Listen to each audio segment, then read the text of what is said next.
రాబోయే 23 డిసెంబర్ 2023 శనివారము నాడు ముక్కోటి ఏకాదశి వచ్చింది. దాన్ని వైకుంఠ ఏకాదశి అని కూడా పిలుస్తారు.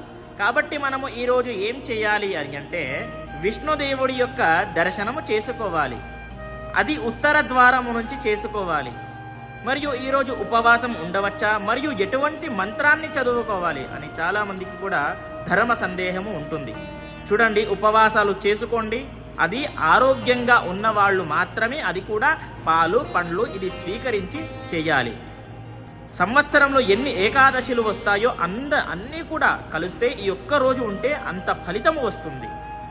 ఓకేనా? మరియు ఎటువంటి మంత్రాన్ని చదువుకోవాలి అని అంటే వీలైతే విష్ణు సహస్రనామాలు చదువుకోండి. నాకు వీలు కాదు అని అంటే ఇప్పుడు చెప్తాను, వినండి. ఓం నమో నారాయణాయ నమః అనేటటువంటి